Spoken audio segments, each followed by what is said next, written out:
3월 22일 일요일 오전 송원석TV 시작합니다.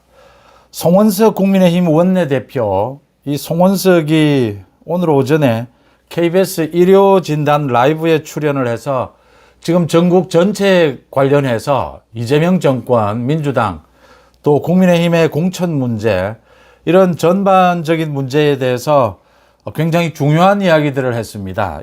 이 송원석의 오늘 이 방송 출연 이 내용을 가지고 전반적으로 지금 한번 살펴보겠습니다. 국민의힘에서 지금 그래도 균형을 잡고 있는 사람은 송원석이 아니냐, 송원석 원내대표가 아니냐, 이렇게 보입니다. 공천을 놓고 장동혁과 지금 이정현이 맞서서 충돌하는 이런 국면입니다. 이 부분과 언론 유튜브와 관련되는 김어준 유튜브 등과 비롯되는 이 이재명과 민주당의 태도, 이런 부분들을 한번 짚어보겠습니다. 먼저 어젯밤에 열렸던 광화문에서 열렸던 BTS 공연 잘 보셨습니까? 예상외로 하도 이 안전 문제 때문에 경찰이 규제도 많이 했고, 또 이 공연 시간이 1시간 정도밖에 되지 않았기 때문에 집에서 보는 것이 더 나았다.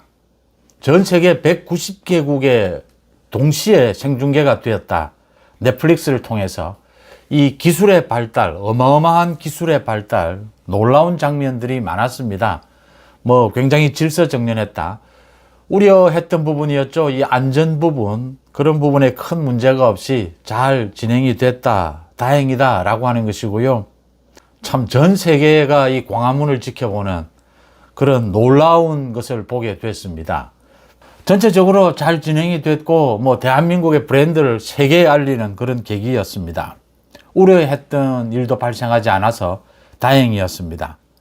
그런데 솔직히 저는 BTS의 노래를 들으면서 또 무대 매너라든지 이런 것들을 보면서 아무래도 이게 세대 차이인지, 제가 전 세계가 열광한다라고 하니까 지금 뭐라고 사실은 평가하기가 힘듭니다.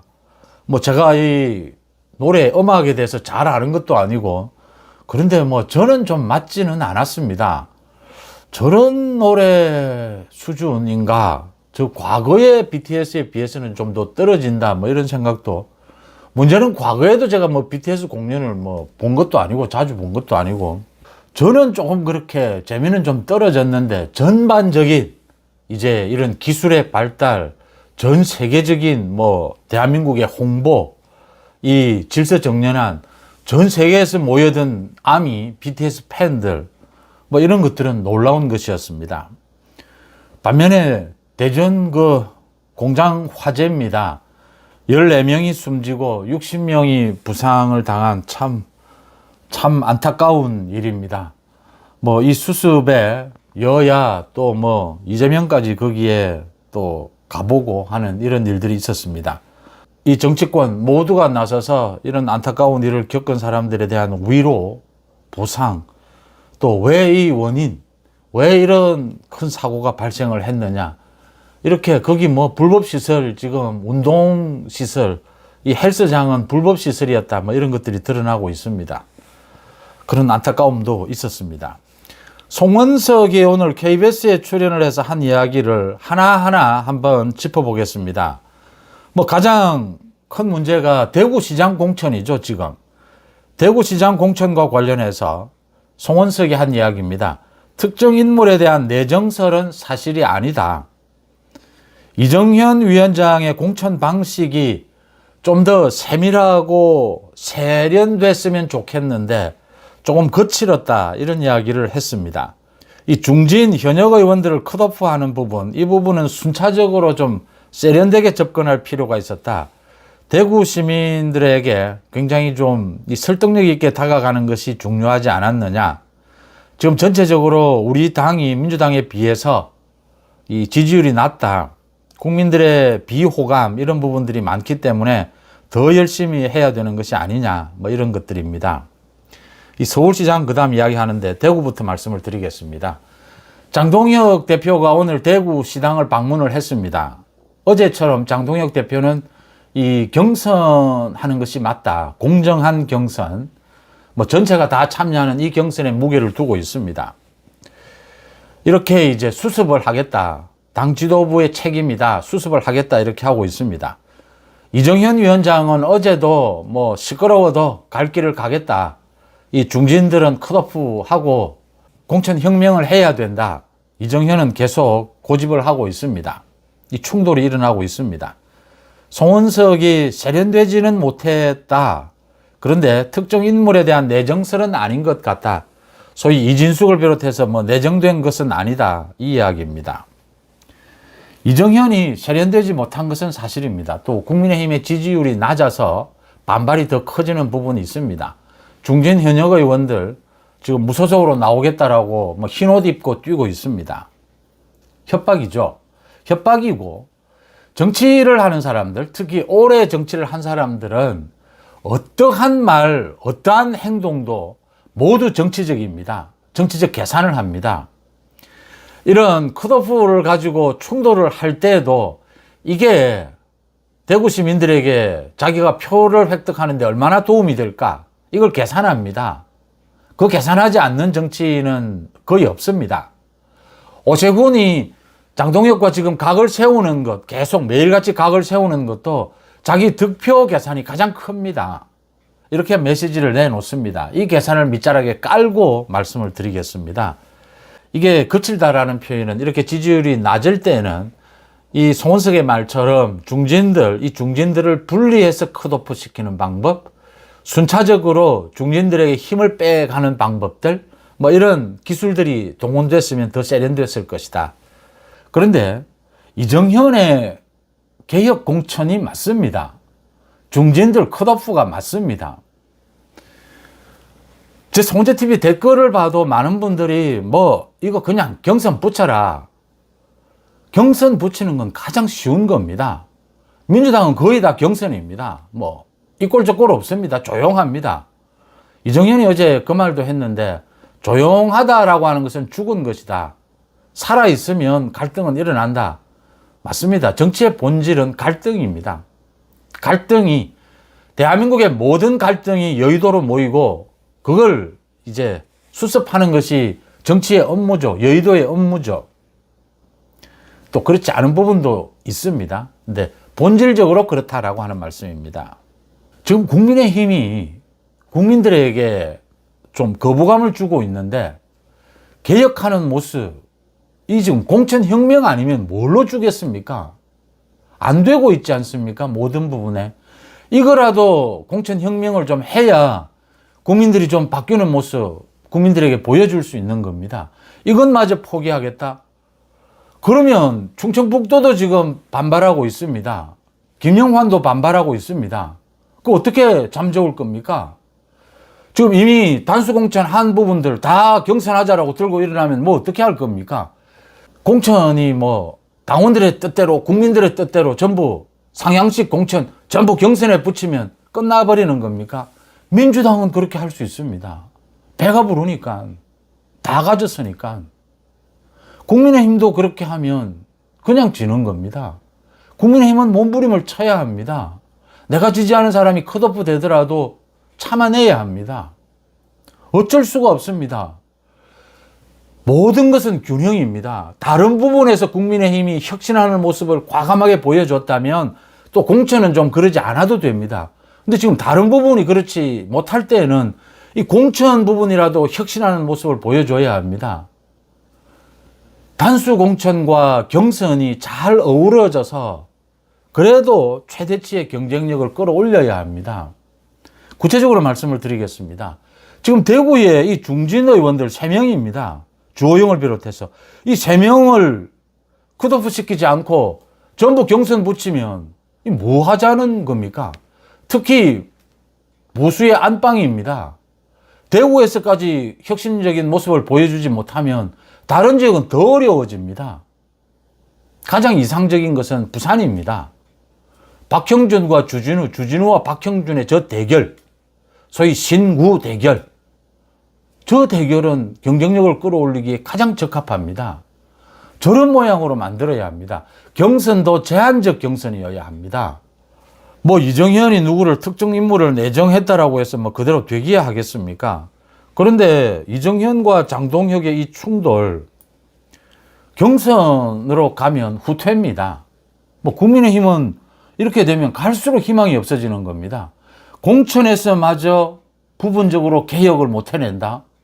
그러면 뭘로 가지고 싸우겠습니까? 경선을 하더라도 제한적 경선이어야 합니다. 그리고 그 현역 의원들, 부산 대구의 현역 의원들이 출마를 하게 되면, 후보가 되게 되면 이제 사퇴를 합니다. 그러면 이번에 재보궐선거를 하게 될 거다. 그 자리를 지금 뭐 한동훈이 노린다, 조국이 노린다 이렇게 하고 있습니다. 다음 달 30일이 기준입니다. 다음 달 30일 이후에 사퇴를 하면 내년으로 넘어갑니다. 그래서 조국과 한동훈이 부산 대구에 출마하는 것을 상당 부분 사전에 차단할 수도 있습니다. 뭐 그런 방법들은 다 있습니다. 특히 부산 같은 경우에 한동훈이 부산에 출마할 가능성이 매우 높습니다. 조국도 마찬가지입니다. 이걸 사전에 차단할 수 있다. 저 전재수 자리에서 붙는 것은 뭐 막을 수 없다 하더라도 저 범죄 혐의를 받고 있는 전재수가 민주당 후보가 되는 것은 막을 수 없다 하더라도 이제 그런 부분들도 남아 있습니다. 대구 공천은 컷오프를 하고 제한적 경선을 하는 것이 정답입니다. 현재로서는 정답입니다. 전부 경선 붙이면 공정합니다. 그런데 집니다. 그렇게 하면. 그냥 집니다. 민주당은 배가 부르니까 그렇게 하는 겁니다. 뭐 이래도 이기고 저래도 이긴다 이겁니다. 지금. 그 길로 가서는 안 됩니다. 다른 지역의 반발은 어떻게 할 겁니까? 그러면. 뭐 전부 경선 다 붙이면 그런 식으로 하는 경선은 지는 입장에서는 그런 식의 경선은 그냥 지는 겁니다.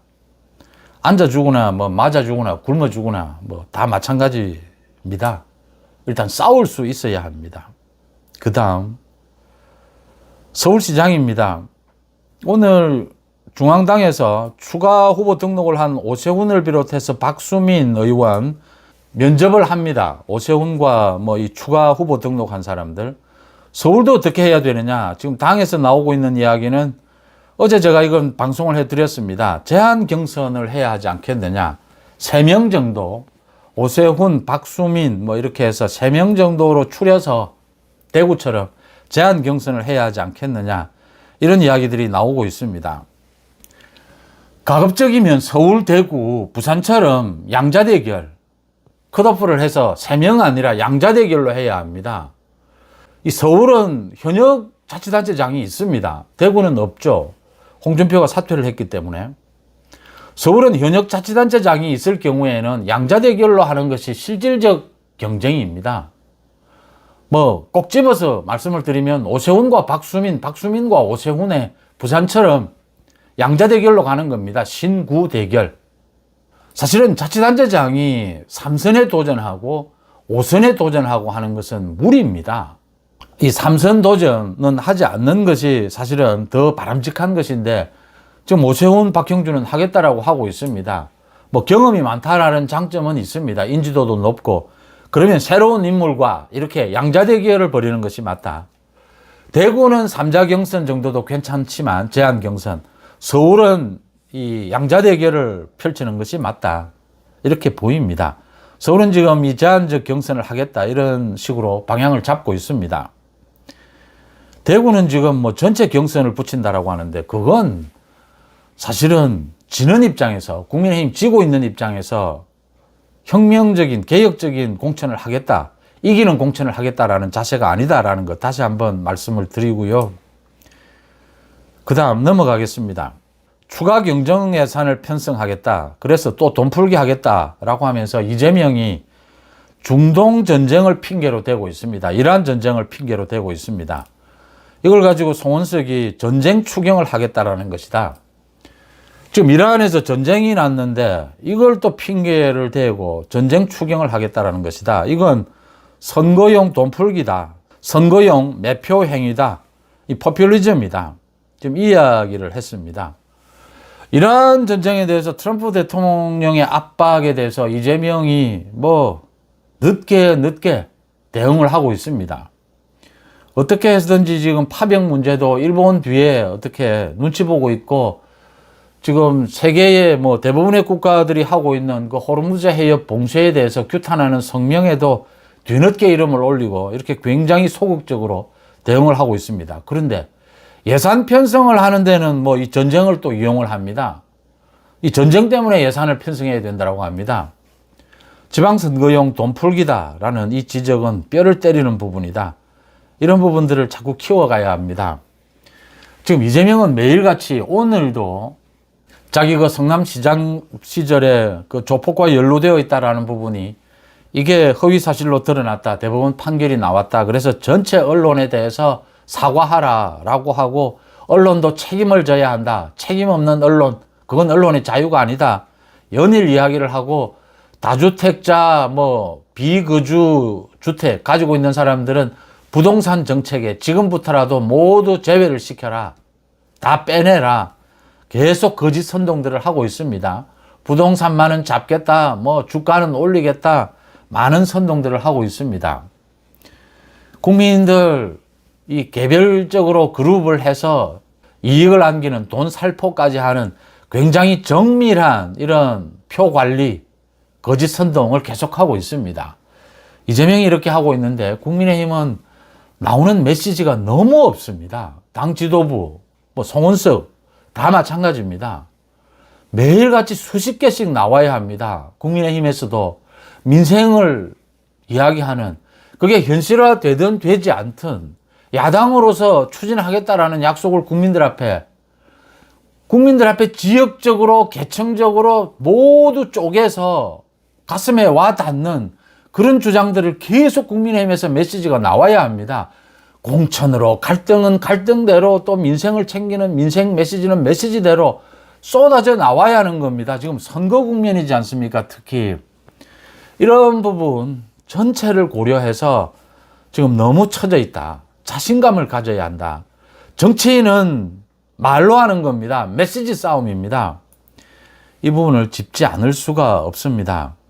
공천이라도 제대로 되어야 하고, 이런 이재명이 잘못하는 부분에 대해서 콕콕 집어야 합니다. 지금 이러한 전쟁에 대해서 나몰라라 하고 있으면서 전쟁을 핑계로 지금 또 예산 돈 풀기 하겠다라고 하고 있습니다. 그 다음 송원석이 개헌 문제를 이야기를 했습니다.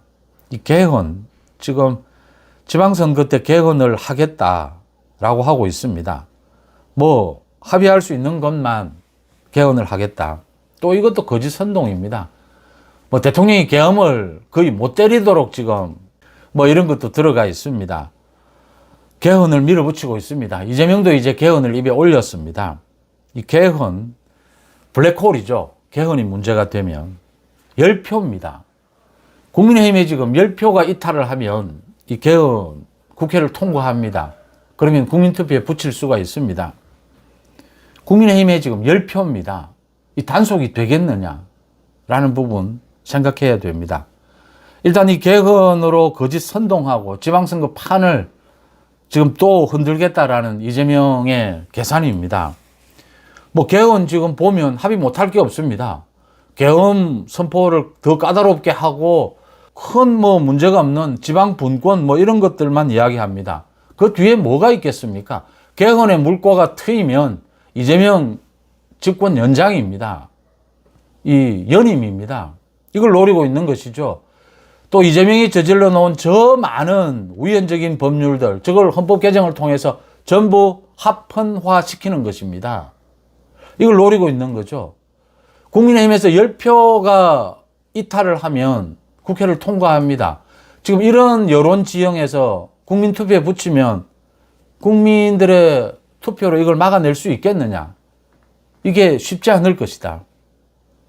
국민의힘의 지금 사정으로 보면 이 10표 단속이 되겠느냐를 생각하게 됩니다.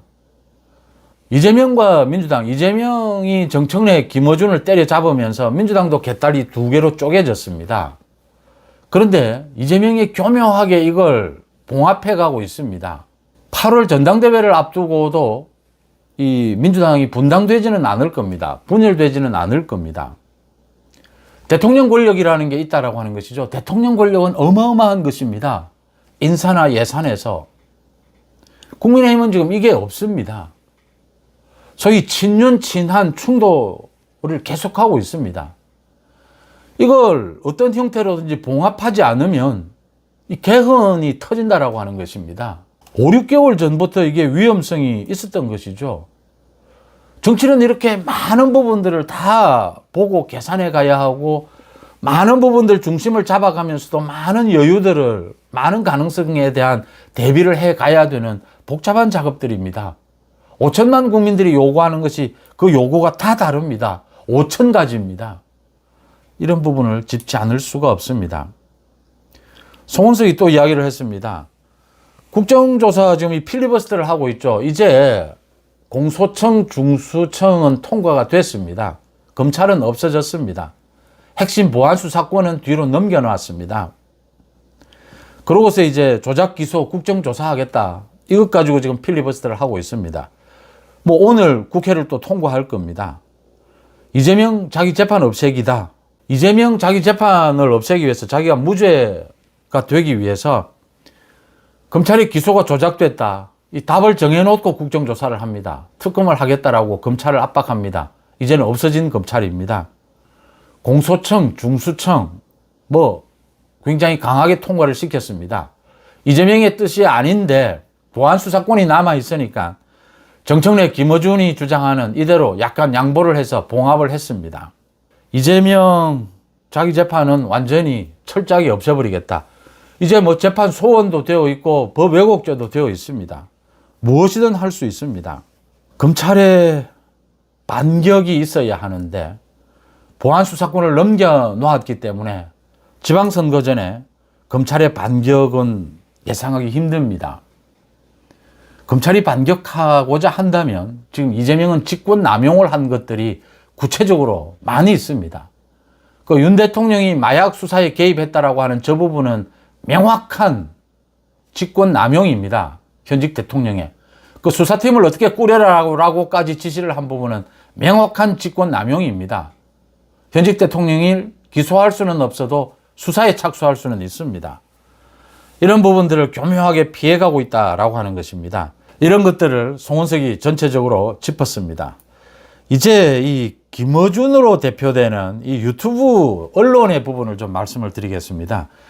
이재명이 그러니까 말씀드린 대로 자기가 성남시장으로 있을 때 조폭과 연루가 되어 있다라고 하는 이 보도에 대해서 대법원에서 이거 허위 사실이다라고 이제 결론을 내렸습니다. 판결을.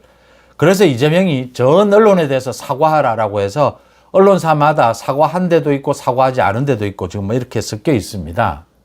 이걸 놓고 이재명이 이렇게 대통령인 이재명이 자신과 관계가 되는 이 허위 사실이다. 이게 대법원 판결이 났다라고 해서 뭐 어느 언론사를 지정한 것도 아니고 전체 언론사에 대해서 사과하라, 사과를 듣고 싶다. 이렇게 이야기하는 것이 적절하냐, 적절하지 않으냐 찬반이 있습니다.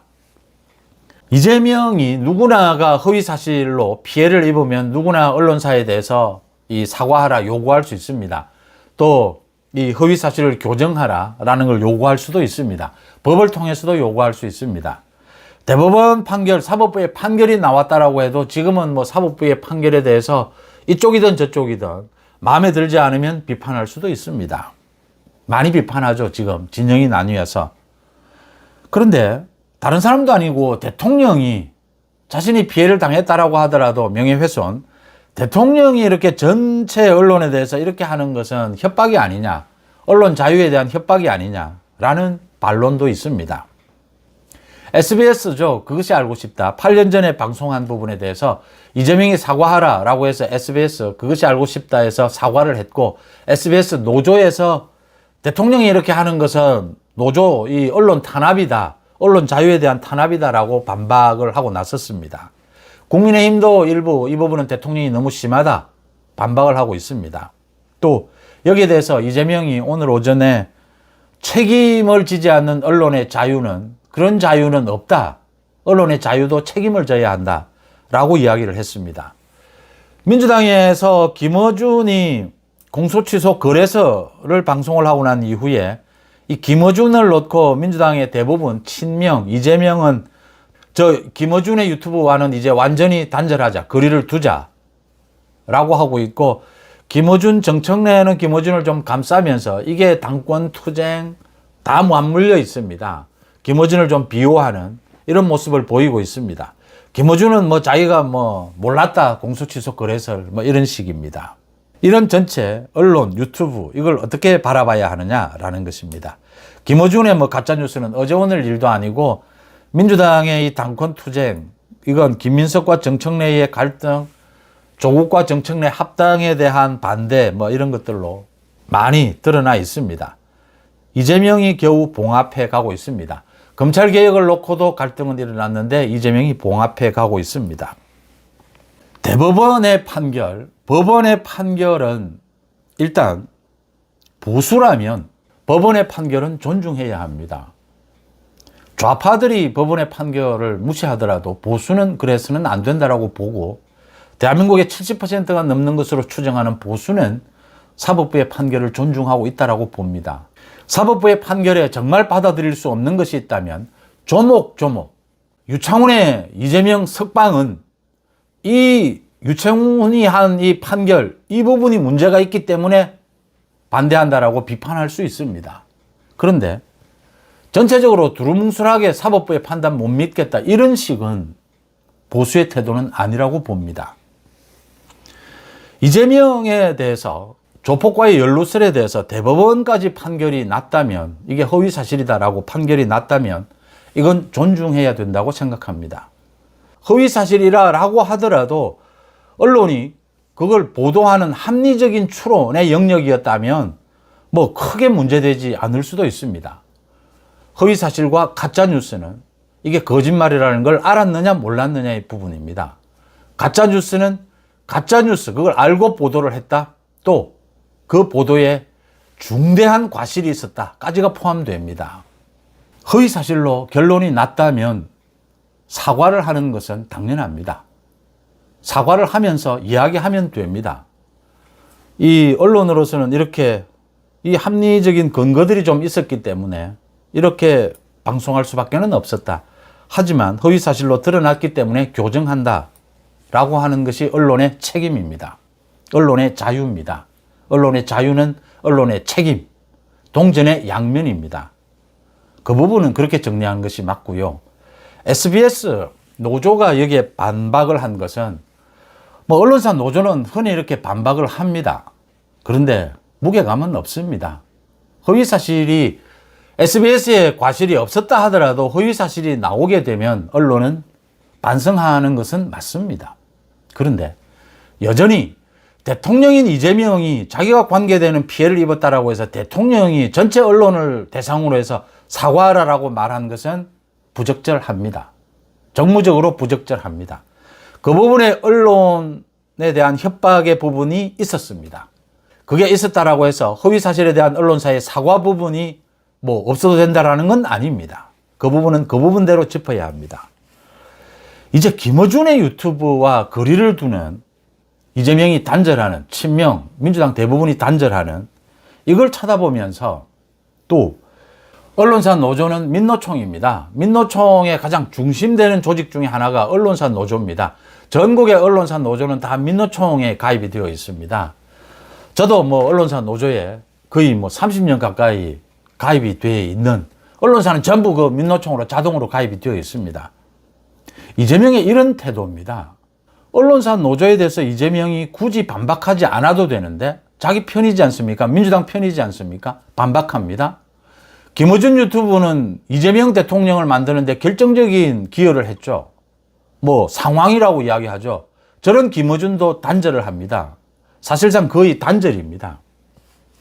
저런 이재명을 보면서 제가 참 교활하다, 참 무서울 정도로 교활하다라는 생각을 갖습니다. 이 부분입니다. 이제 이재명은 유튜브인 김어준도 버리려고 합니다.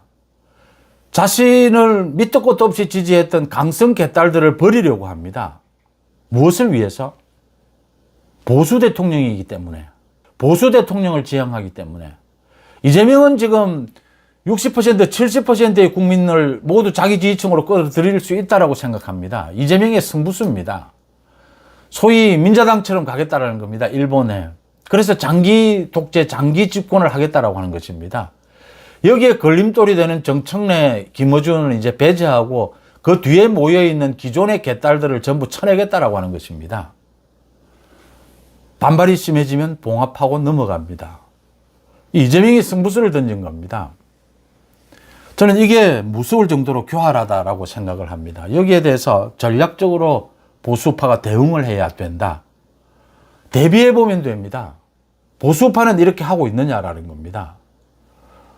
기존의 언론 많은 문제들이 있습니다. 그래서 유튜브가 탄생했고 유튜브가 지금 주류입니다. 언론에. 제가 보기에는 김어준을 비롯해서 보수 우파 쪽의 유튜브도 상당히 저게 언론이냐라고 보기 힘든 유튜브들이 많이 있습니다. 기존의 언론들의 잘못된 부분을 고쳐서 유튜브가 탄생했습니다. 기존의 언론의 잘못된 부분은 고쳐야 합니다. 기존의 언론의 잘된 부분은 그대로 개성해야 합니다. 기존의 언론의 책임을 묻는 부분은 개성해야 됩니다. 제가 언제나 말씀을 드립니다. 언론의 자유는 언론에 대해서 자유를 보장하는 것입니다. 언론의 책임은 언론에 대해서 책임을 묻는 것입니다. 인권은 개에 대해서는 인권을 보장해 줄 필요는 없습니다. 개가 사랑스럽지만 인권은 인간에 대해서만 보장해 주는 것입니다. 그래서 인권입니다. 견권이 아니지 않습니까? 제가 보기에 지금 김어준 유튜브는 언론이 아닙니다. 언론으로서 해야 될 가장 기본적인 팩트 체크, 검증, 과학적 검증, 또 이에 따른 보도, 또 보도에 따른 책임, 이런 부분들이 전혀 되어 있지 않습니다. 부정선거 음모론을 퍼뜨린 사람이 김어준입니다. 2012년에 이걸 처음으로 퍼뜨린 사람이 김어준입니다. 그 이전부터. 계엄이 터졌을 때 김어준이 처음으로 나와서 국회에 나와서 또 가짜뉴스를 퍼뜨립니다. 미국 정보원에게 들은 이야기인데 윤석열 대통령이 계엄을 때려서 한동훈을 죽이려고 한다. 총살하려고 한다. 자기가 들었다라고 했습니다. 국회에까지 나와서 민주당이 자락을 깔아주고 이 가짜뉴스를 퍼뜨렸습니다. 이게 결정적 영향을 미치지는 않았겠지만 이런 가짜뉴스가 터지면서 한동훈이 탄핵으로 돌아서는 한 요인이 되었습니다. 이 공소취소 거래설도 마찬가지입니다. 이 공소취소 거래설을 방송을 하면서 이게 가짜뉴스다라고 하니까 김어준은 몰랐다라고 합니다. 이건 언론이 아닙니다. 이런 식의 태도는 언론이 아닙니다. 이건 그냥 예능입니다. 좋게 말해 예능이고 나쁘게 말해서 그냥 장난치는 겁니다. 이 정치를 가지고 장난치는 이 범죄 세력입니다. 범죄 방송입니다. 인간이 아니라 개입니다. 언론의 자유의 영역이 아니라 이건 처벌해서 감옥에 쳐넣어야 될, 사회에서 격리시켜야 될 유튜브입니다. 이재명이 이런 유튜브를, 김어준 이런 유튜브를, 이 뒤에 있는 이 개딸들을 썰어버리겠다라고 하는 겁니다. 그러면 국민의힘으로서는 박수를 쳐야 합니까? 아니면 반성을 해야 됩니까? 참 이게 어려워집니다. 이재명이 개딸들을 버리려고 하네? 그러면 이재명 정권은 무너질 것이다. 그런데 무너지지 않고 지지율이 버티고 있습니다. 왜일까요? 이재명이 집권을 했습니다. 이재명은 지금 자기가 보수라고 주장하고 있습니다. 보수로 가는 행동을 하고 있습니다. 이재명은 지금 이란 전쟁에 대해서도 굉장히 신중하고 미국에 대해서도 쇠쇠고 중국에 가서도 쇠쇠입니다. 이재명은 실용주의를 내걸고 전부 거짓 선동이고 입맛대로 가고 있습니다. 전 국민들을 상대로 뭐든지 다 해줄 것처럼 이야기를 합니다. 그리고 지금 이재명은 사실은 기존의 민주당 개딸 모두 다 싫답니다. 어떻게 보면 지금 이재명의 말을, 저 거짓말을 믿을 말이 거의 없지만 저 거짓말대로라면 이재명이 보수처럼 행동을 합니다. 보수 대통령인 것 같습니다. 이 사실입니까? 국민의힘으로서는 민주당을 강성 개딸들에 휘둘리는 민주당으로 몰고 가면 여론에서 선거에서 이길 수 있습니다. 마찬가지로 민주당도 국민의힘을 강성 우파 유튜브 지지층 쪽으로 몰아붙이면 민주당이 이길 수 있습니다. 서로 강성으로 몰아붙이기 경쟁입니다. 평소에는 강성 지지층이 믿음직하고 정말 우군입니다. 언제나 변하지 않고 변함없이 지지해주는. 그런데 선거가 붙고 여론시장에서는 계속해서 외연 확장을 할 수밖에 없습니다. 승부는 이 외연 확장에서 나게 됩니다. 표는 박빙의 승부입니다. 언제나 1%, 2%의 차이입니다. 이 싸움에서 지금 이재명이 승부수를 던진 겁니다. 대선 때부터. 이재명은 지금 거의 중간 보수에 와 있습니다. 그리고 사실은 제가 보기에는 김어준을 버린 겁니다. 김어준 뒤에 있는 기존의 개딸들을 다 버린 겁니다.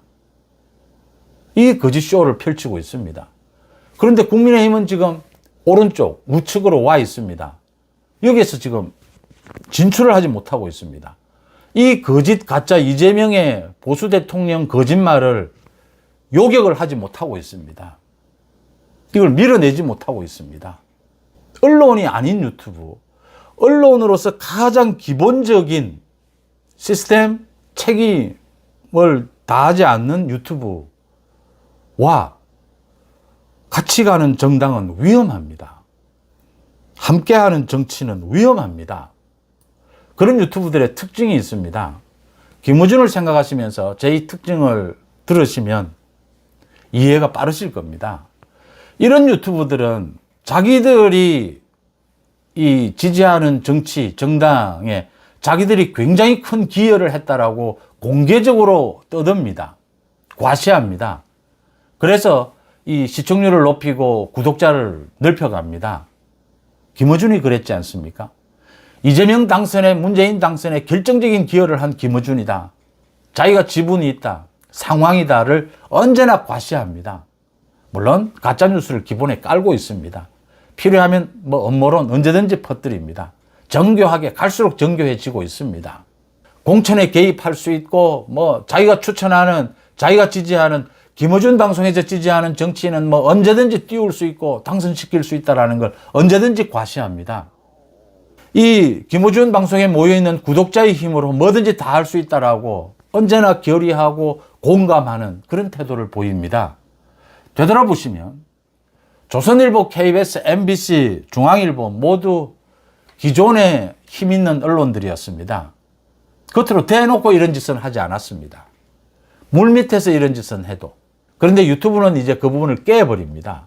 그 부분을 깨면서 같이 언론의 본질적인 기능마저 내려놓아 버립니다. 그래서 제가 보기에는 김어준의 유튜브는 언론도 아니고 그냥 정치 집단인데, 정치권에 영향을 미치는, 민주당에 영향을 미치는 정치 한 집단인데 그것도 저질 정치 집단이다.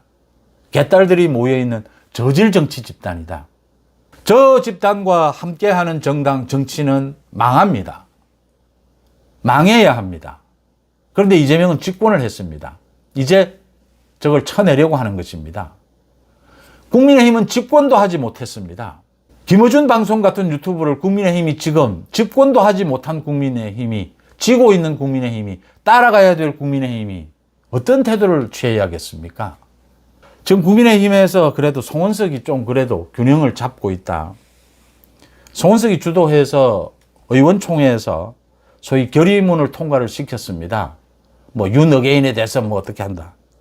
그런 부분들이 좀 개혁적, 혁신적 이런 조치들이 나와야 합니다. 그래야 선거 치를 수 있습니다. 그 다음 대구도 양자 또는 삼자 경선, 서울도 양자, 서울은 양자여야 합니다. 현직 시장이 있기 때문입니다. 양자대 길로 가야 합니다. 그래야 국민의힘 지금 장동혁 리더십으로 혁신하고 공천혁명을 통해서 뭉쳐서 얼마 남지 않은 지방선거 여론에서 이길 수 있는 바탕이 마련될 수 있습니다. 그걸 반대하는 오세훈, 한동훈, 바깥에 있는 이준석, 그걸 제압해 갈 수가 있습니다. 여러분들은 어떻게 보십니까? 3월 22일 일요일 오전 송원재TV 마칩니다. 고맙습니다. 자, 오늘은 한국 정치판에서 벌어지고 있는 아주 흥미로운 체스 게임에 대해 이야기해 보려고 합니다. 한 논평을 바탕으로 분석해 볼 건데요. 두 거대 정당이 지금 전혀 다른 길을 가고 있거든요. 과연 그 속사정은 어떨까요? 당 내부의 전쟁이냐? 아니면 리더 한 명의 과감한 방향 전환이냐? 지금 한국 정치를 움직이는 힘, 과연 뭘까요? 이게 오늘 우리가 던질 핵심 질문입니다. 한쪽은 말이죠. 당의 뿌리부터 흔들리는 내전을 겪고 있고요. 다른 한쪽에서는 리더가 아주 영리하게 어쩌면 무서울 정도로 치밀한 전략을 쓰고 있어요. 이 완전히 다른 두 모습이 지금 한국 정치의 가장 재미있는 관전 포인트가 아닐까 싶네요. 자, 먼저 집권 여당인 국민의힘 이야기부터 시작해보죠. 지금 당 내부가 뭐랄까 엄청난 소용돌이에 휩싸여 있습니다. 지지율은 낮고 총선은 다가오는데 후보를 어떻게 뽑을 거냐? 이 문제 하나 때문에 당의 정체성 자체가 흔들리고 있는 그런 상황이에요. 결국 이 모든 갈등의 핵심은 이거예요. 후보를 어떻게 뽑을 것인가? 정말 간단한 질문 같지만 이걸 두고 당이 두 쪽으로 쪼개진 겁니다. 한쪽에선 싹 다 갈아엎자, 혁신하자 이러고 있고 다른 쪽에선 아니다, 원래 하던 대로 가자 하면서 말 그대로 정면 충돌하고 있는 거죠. 그래서 이 논쟁, 개혁이냐 경선이냐 이걸 좀 더 깊게 들여다볼게요. 이건 뭐 선거에서 이기기 위한 두 가지 다른 철학의 대결이라고 볼 수 있는데요. 하나는 아픈 부위를 도려내는 외과 수술 같은 거고 다른 하나는 원칙대로 가는 그런 접근법이라고 할 수 있겠네요. 첫 번째 키워드는 컷오프입니다. 이게 뭐냐면 말 그대로 잘라낸다는 뜻이죠.